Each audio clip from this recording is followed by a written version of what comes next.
Kan disinggung di depan bahwa ini kan manusia atau pemain gitu ya. Ya mereka pasti rata-rata pasti basicnya bicara statistik. Kalau striker itu berapa gol, ya kan? Atau gue lagi nyari fullback. Sekarang mereka jadi fullback, ada berapa fullback yang available? Ada berapa persen dari mereka yang punya jam main? Ya tentu dari situ mereka menentukan harga. Tentu akhirnya mereka buka segini, akhirnya kemari ketemu di tengah, akhirnya kan semua pemain ngobrol, klub juga ngobrol, lu dapatnya berapa lu? Iya kan, oh segitu gila. Pemain timnas cuma segini, akhirnya mereka tahu, oh gila kalau pemain timnas udah harga segini, jadi bukan hanya pemain aja yang berkomunikasi, klub juga berkomunikasi. Nah, saya percaya dengan free market, dia dari market yang memutuskan. Yang lebih penting saya harapkan juga klub juga memutuskan mana yang bagi mereka punya budget dulu sebagai perusahaan, sebagai PT kan. Nah, mereka harus menentukan apakah ini banyak beberapa klub yang sudah pintar dalam arti mereka tahu gue punya budget segini, gue nggak bakal lebih budget gue. Ada yang berani jor-joran karena apa? Apakah itu alasan politik atau apa? Oh udah gas aja itu nanti cari belakangan ya. Kita balikin klub, tapi saya rasa klub udah tambah pintar sekarang. Ya kan untuk menentukan mana yang pantas bagi mereka, bagaimana yang enggak. Ini dengan rencana regulasi 8 asing ini mempengaruhi harga pasar pemain itu sekarang. Tujuannya begitu, alasan mereka begitu. Ya kan sekarang daripada gue bayar gaji pemain 3M main Indonesia, ada pemain asing yang $5.000-6.000 juga ada. Dan mungkin bisa sama atau lebih bagus. Ya kan, ya kita lihat aja nanti bagaimana. Cuman efeknya tentu banyak pemain-pemain Indonesia yang bisa main, ya kan, dikasih kesempatan. Ya bagaimana mereka dapat jam terbang kalau tiba-tiba nanti seorang pelatih timnas kita mau nyari pemain tengahnya siapa loh? Pemain asing semua ini. Oke lah sekarang ada jalan naturalisasi. Kita tahu source naturalisasi juga terbatas. Yang paling besar source-nya ada di negara kita sendiri. Ya kan, itu suatu saat mudah-mudahan ada balance yang bisa. Saya nggak tahu balance di mana, balance-nya ya mungkin ya mudah-mudahan kita ketemukan segera. Yang penting jangan dikorbankan juga pemain lokal karena memang perlu perlindungan kita. Kenapa? Karena kita memang masih di bawah standar, ya kan. Perlu ada perlindungan dan ketika teman-teman bilang perlu dikasih kesempatan juga.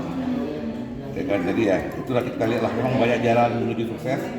Kita semua masing-masing punya cara masing-masing, bukan salah ya. Kita lihat bagaimana nih apakah berhasil atau tidak. Kalau di rata-rata gaji rata-rata pemain lokal di Liga 1 berapa sih?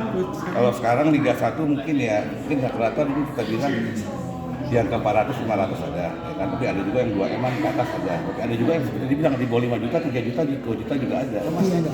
Mama ada. Klub yang Tapi rata-rata begini, kadang-kadang ini yang harus kita carikan solusi.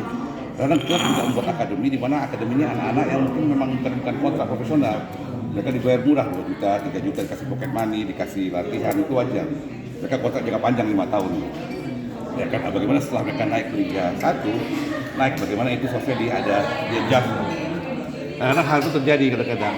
Ya, mereka bilang tujuan gua buat akademi untuk homegrown anak-anak muda biar nanti biaya nggak terlalu mahal. Jadi sebenarnya ada situ juga.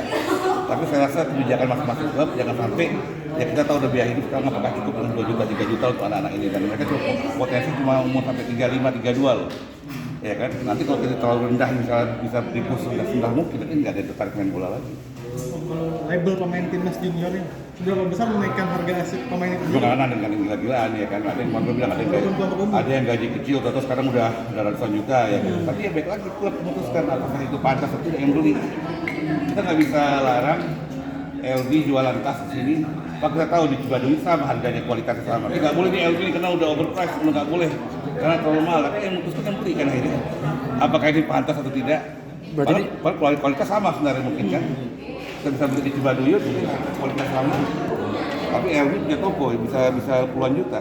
Apa kita larang LV kita terlalu overpriced? Akhirnya kita yang menentukan yang beli, yang menentukan apakah itu pantas atau tidak. Berarti mahal tidaknya bukan sepenuhnya salah agen atau pemain ya, melainkan klub ya? Agen sama player pasti berusaha mendapat harga yang terbaik. Tapi balik lagi yang menentukan adalah yang beli, yang punya duit. Apakah itu pantas atau tidak?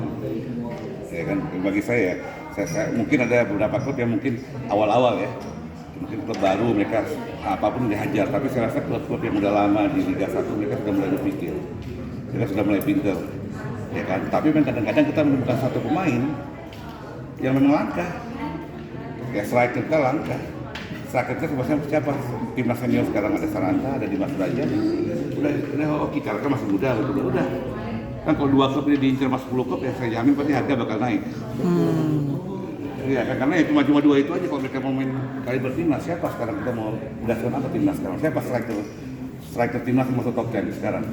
Ya mungkin Lili Pali yang bukan striker dia malah kan. Sananta mungkin. Ya Sananta, ya cuma satu itu pasti banyak diperebutkan, ya otomatis harga juga naik. Nanti availability itu ngaruh posisi. Iya, Sepay dan Dimas saya rasa. Ya kan pasti kalau banyak orang kayak Sananta pasti juga nggak bakal main mahal karena banyak kok gua mendingan gua dia aja gua ambil. Ya kan? Kalau selain gaji pokok, biasanya pemain lokal apalagi sih yang dikasih kalau pemain asing ada fasilitas apa pemain Ya bisa ada bonus, ada apa masalah cuma itu ada klub yang memang gaji nggak banyak, bonusnya besar. Jadi biasanya kalau gaji itu bisa bonus untuk mereka sendiri, jadi ya variasi lah, nggak tuh negosiasi gitu.